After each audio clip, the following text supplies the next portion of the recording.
है कि भारत ने ईस्टर्न डिफेंस को मजबूत करने के लिए 3 नए गैरिसन बनाए। भारत ने फोर्टिफाई किया है सिलीगुड़ी कॉरिडोर को, ये ताजा खबर निकल कर आई।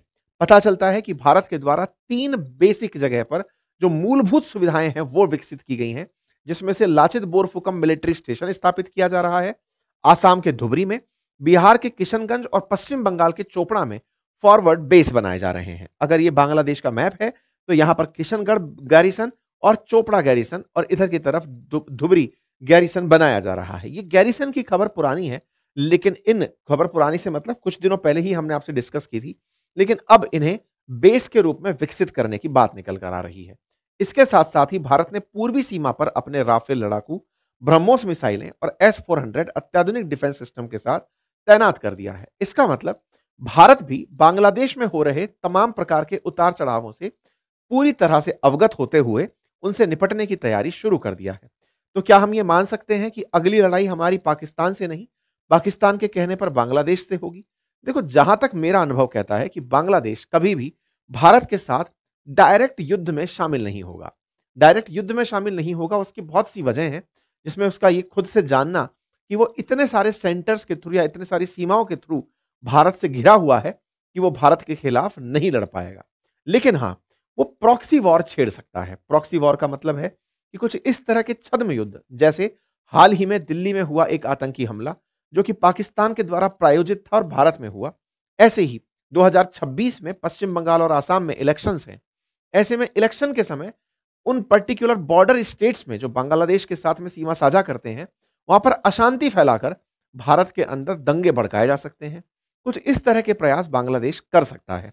इस तरह के प्रयासों में पाकिस्तान पहले ही महारत रखता है और ऐसा करने में उन्हें एक मोटिवेशन भी मिलता है, और मोटिवेशन ये है कि भारत ने जब से SIR शुरू किया है, यानी कि जब अपने इलेक्शन के लिए जो मतदाता सूची तैयार हो रही है उनको गहन तरीके से तैयार किया जा रहा है, तब से बड़ी मात्रा में बांग्लादेशी भारत से वापस बांग्लादेश लौट रहे हैं। ऐसे ही लोग जो लौट कर जा रहे होते हैं, इन्हें उकसावे में बांग्लादेश यूज कर सकता है। इन्हें पाकिस्तान के द्वारा बरगलाया जा सकता है, क्योंकि इन्हें भारत के इंटरनल क्षेत्र पता है, इन्हें आसाम और बांग्लादेश, पश्चिम बंगाल समझ में आता है।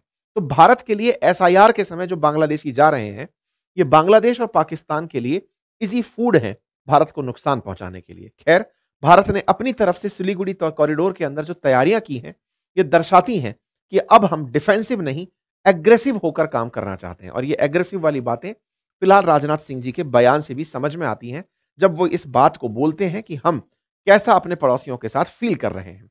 कुल जमा अर्थ ये है कि भारत किसी भी देश के साथ अब डिफेंसिव मोड में नहीं रहना चाहिए।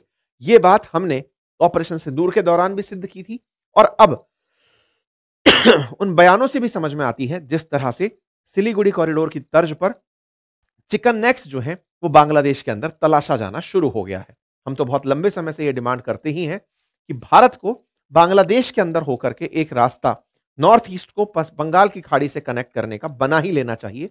जो भी होगा, अपने हितों की रक्षा करना हर देश की जरूरत है।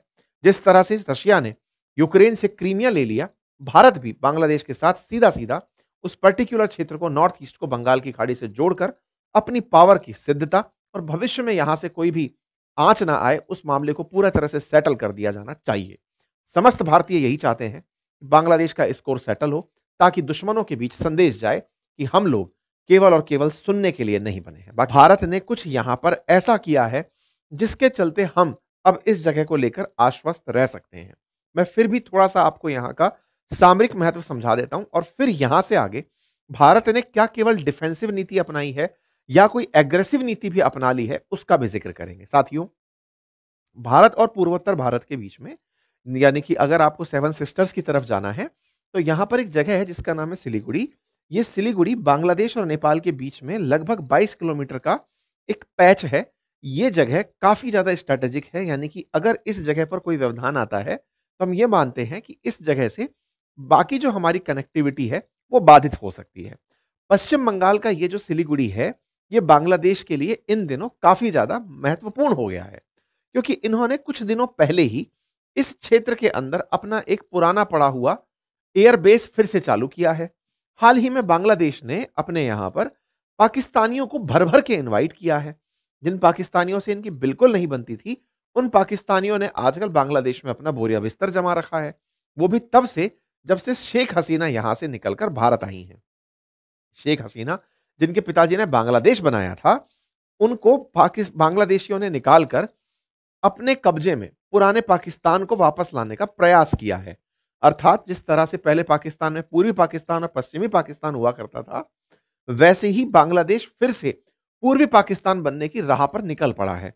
कुछ उस तरह की हरकतें यहां पर देखी जा रही हैं कि 1971 से लेकर अब तक बांग्लादेश के स्वतंत्र इतिहास को पूरी तरह गायब करने का प्रयास किया जा रहा है और पाकिस्तान इस काम को करने में इनकी बड़ी मदद ले रहा है। इनके साथ में लगातार बड़े स्तर के अधिकारियों की मुलाकातें होना या फिर पाकिस्तान के करीबी चाइना से इनकी बढ़िया मीटिंग करवाना, मीटिंग ही नहीं, इनके साथ डिफेंस डील तक साइन करवा देना। डिफेंस डील में $2.2 बिलियन में फाइटर जेट बांग्लादेश को उपलब्ध करवाना। ये सारी चीजें ऐसी हैं जिनसे भारत के लिए एक निश्चित ही चिंता पैदा होती है।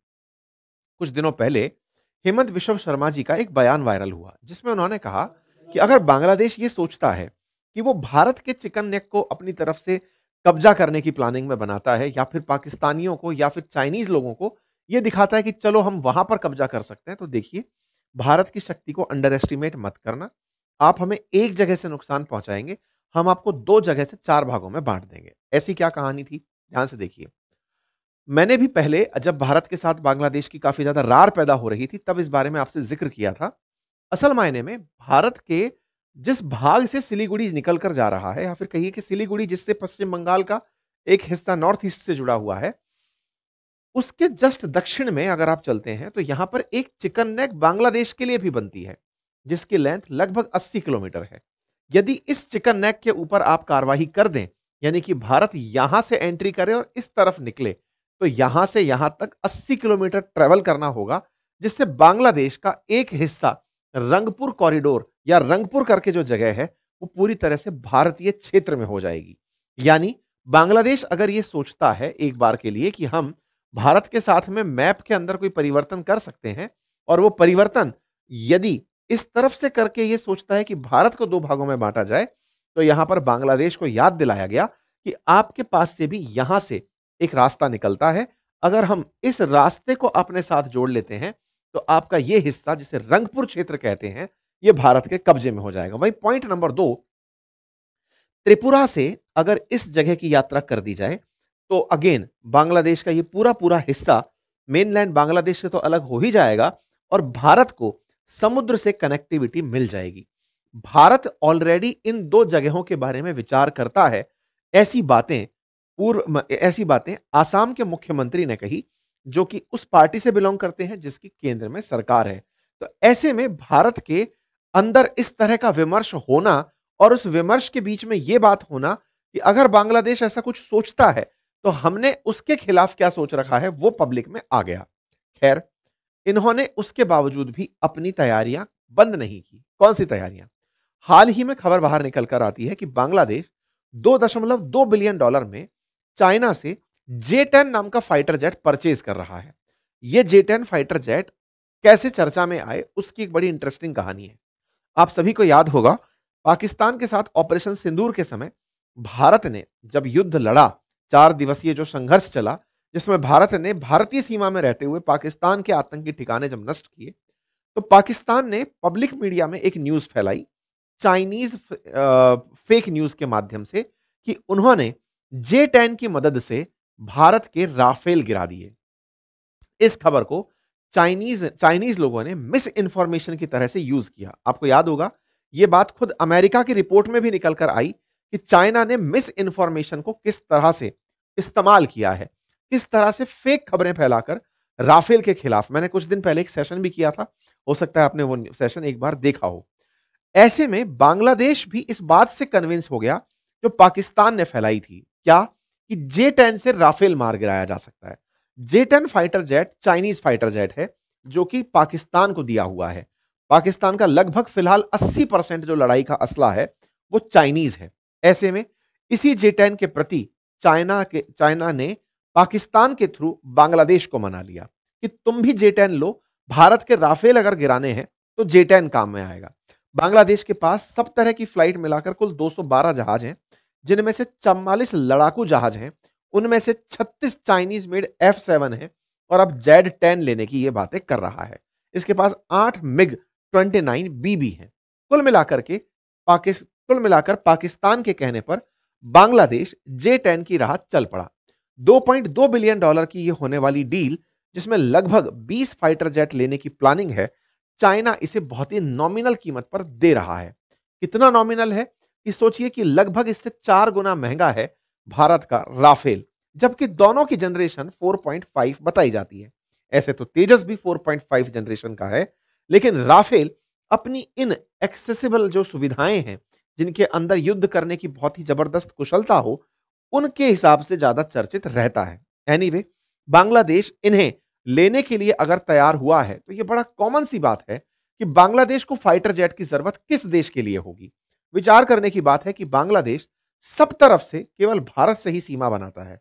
बांग्लादेश बंगाल की खाड़ी में है, वहां भी भारत की सीमाएं ही हैं, यानी कि उसका पानी भी भारत के साथ डिस्कस होता है।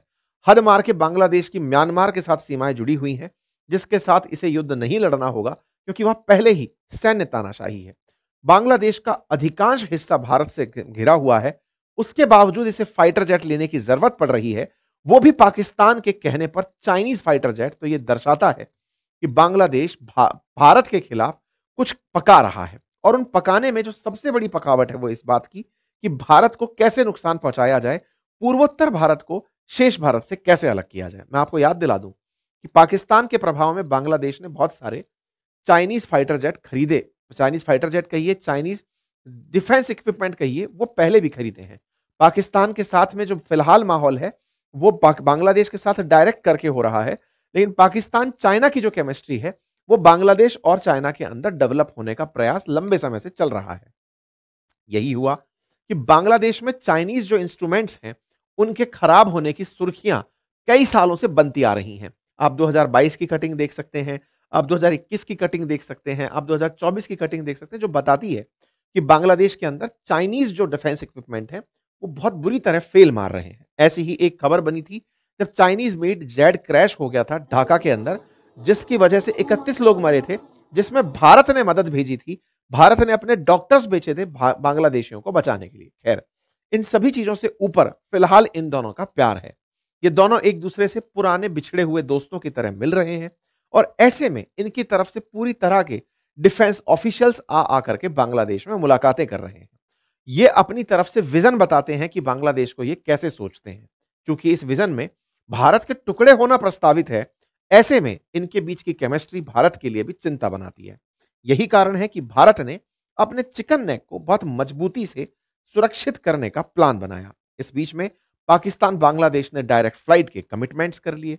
भारत ने इस पूरी जगह को बहुत अच्छे से कवर करने के लिए इस पूरे क्षेत्र में, फिर चाहे आसाम हो, फिर चाहे पश्चिम बंगाल हो, इस पूरे क्षेत्र में हमने अपनी राफेल फाइटर जेट्स की प्रेजेंस, S-400 की प्रेजेंस, और अब पैदल सैनिकों के भी यहां पर प्रॉपर जगह बना दी गई।